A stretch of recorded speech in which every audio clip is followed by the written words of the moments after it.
Bonjour et bienvenue à cette nouvelle vidéo sur les équations de droite et en particulier sur les équations réduites de droite parce que c'est de ça dont on va parler aujourd'hui en particulier. Et en particulier, on va voir quelles sont les propriétés et pour quelles raisons les équations réduites peuvent être une aide précieuse pour comprendre la nature géométrique d'une droite. Alors, commençons par rappeler qu'est-ce qu'une équation cartésienne. C'est de ça dont on a commencé à parler en début de chapitre.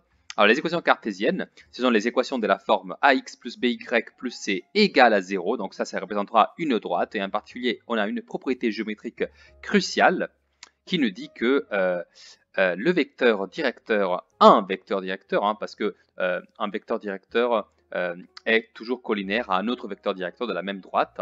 C'est la collinéarité qui doit être respectée pour les vecteurs d'une même droite, pour que ce soit leur vecteur directeur. Eh bien, un vecteur directeur de la droite ax plus by plus c égale à 0 est donné par le vecteur moins ba. Ça, c'est tout ce qui est résumé dans ce cadre-là. Et où nous avons également introduit du coup les équations réduites pour les droites. Et il y en a deux types, donc je vais juste faire une petite bifurcation. Alors le premier type du coup, là je vais mettre équation réduite.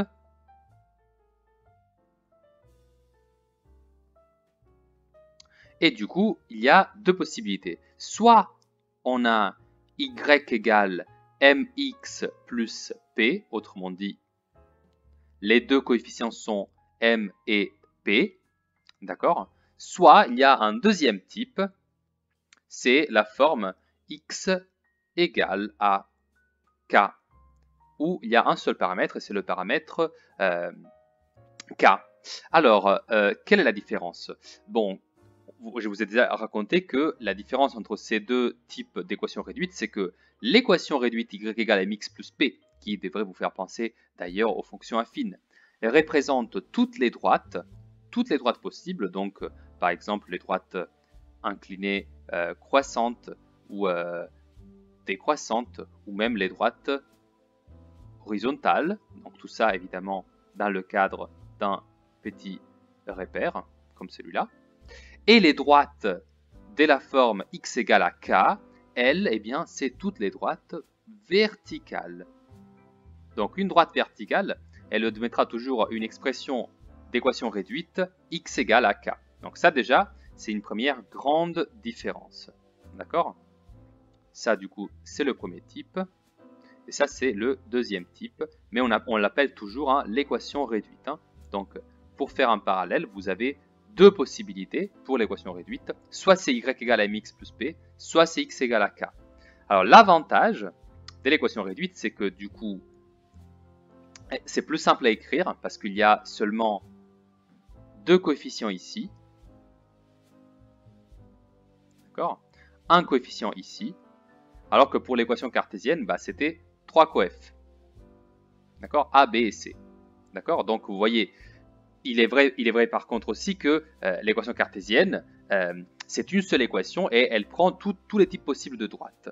Mais il y a encore une propriété que je ne vous ai pas dit.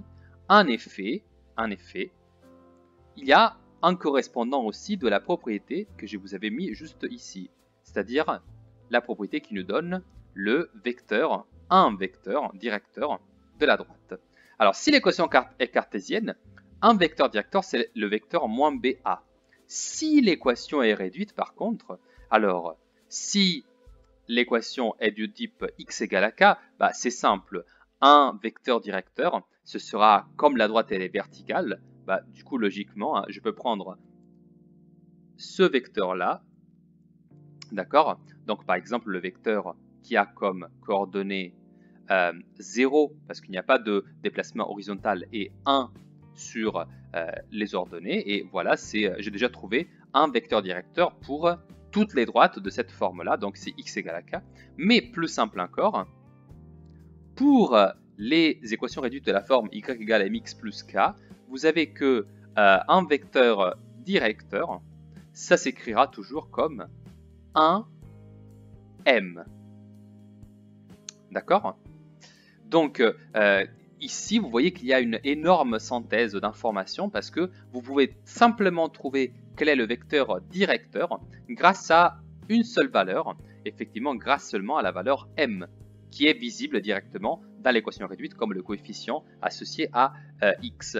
Et donc ça, c'est vraiment très utile. D'accord? C'est très utile parce que ça nous permet de comparer très rapidement deux équations de droite. Faisons un exemple. D'accord? Alors je vais juste garder mon résumé ici. Je vais d'ailleurs fermer notre cadre. Et je vous invite d'ailleurs à le reproduire dans vos cahiers. Alors ça, du coup, c'est le cas y égale mx plus p. Ça, c'est le cas x égale à k. Voilà. Et maintenant, un exemple d'application de cette belle propriété. Je vais vous le mettre ici. Considérons ces deux droites-là.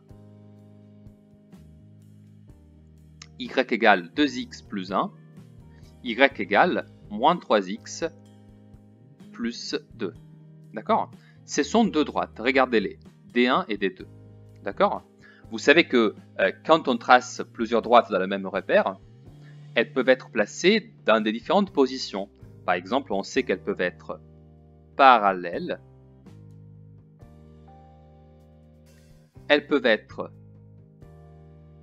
séquentes, par exemple comme ça, c'est-à-dire qu'elles auront un point d'intersection, ici le point rouge, ou elles peuvent être, c'est un cas un peu limite, hein, mais elles peuvent être confondues, c'est-à-dire en fait que l'une est positionnée au-dessus de l'autre, c'est-à-dire qu'en fait elles sont la même droite.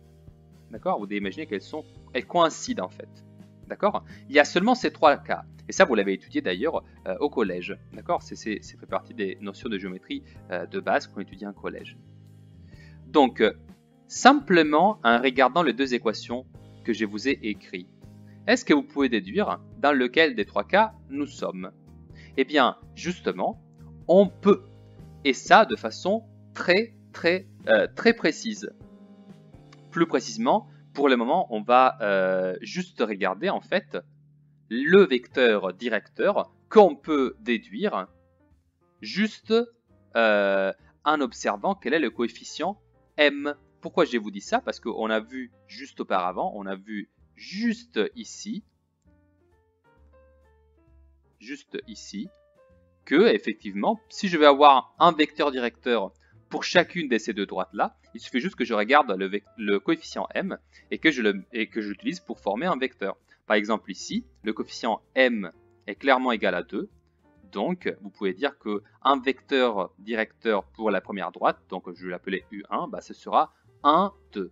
Alors que pour la deuxième droite, vous avez m égale à moins 3. Et donc, un vecteur directeur pour la deuxième droite, ce sera du coup 1, moins 3. Alors, qu'est-ce qu'on peut en déduire ici? Eh bien déjà, on peut déduire, on a l'impression que ces deux vecteurs-là, ils ne sont pas collinaires du tout. En effet, comme les deux vecteurs, ils ont la même première coordonnée qui est 1, vous voyez, ça veut dire que si je vais les tracer, vous voyez, ils auront toujours la même première coordonnée. Donc, les deux vecteurs, vous voyez, ils vont faire tous les deux, en gros, un pas vers la droite. Et puis, le premier, il fait 2 pas vers le haut. Donc, c'est comme si il montait jusque là, et donc voici le vecteur U1. Et le deuxième, il fait par contre 3 pas vers le bas. Donc vous voyez, il est très simple de les comparer parce qu'en fait, je peux juste dire que comme la deuxième composante est la différente et que la première elle est la même, bah, du coup ces deux vecteurs-là, ils doivent être différents. Mais du coup, je peux en déduire par exemple que ces deux droites-là, elles ne peuvent pas être parallèles. Parce que du coup, leurs deux vecteurs directeurs, ils ne sont pas collinaires. Donc ça, c'est impossible. De plus, si les deux droites étaient confondues, bah, du coup, il devrait y avoir deux vecteurs directeurs aussi qui sont collinaires, parce que c'est en fait la même droite. Si c'est la même droite, le vecteur directeur devrait être le même. Mais du coup, ce n'est pas non plus ce cas-là. Donc en fait, on en déduit que si leurs deux coefficients m donc, sont différents, eh bien, alors les deux droites sont séquentes. Et ça, c'est une propriété que je vais vous donner tout de suite. Vous l'écrivez du coup, je vous invite toujours à en prendre note. Propriété.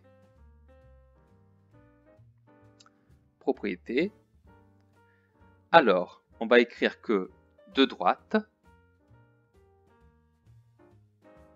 sont parallèles si et seulement si leur vecteurs directeurs sont collinaires. D'accord? De quelque manière, ça, on le savait déjà. Et donc, en particulier, si et seulement si leurs coefficients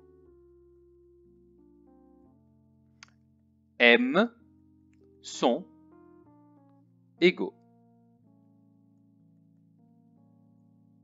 Donc, si vous avez deux droites D1 de la forme y égale m1x plus p1, parce que c'est la droite 1, et D2 de la forme y égale m2x plus p2, si et seulement si les deux coefficients m1 et m2 sont égaux,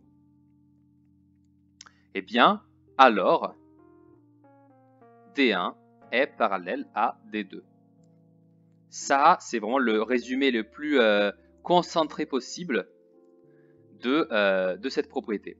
Et elle est vraiment très utile parce qu'en fait, elle vous permet de comprendre tout de suite, juste en regardant le coefficient m pour deux droites, si elles sont parallèles ou pas. Si leurs deux coefficients sont égaux, elles sont parallèles. Si elles sont différents, eh bien, elles ne sont pas parallèles.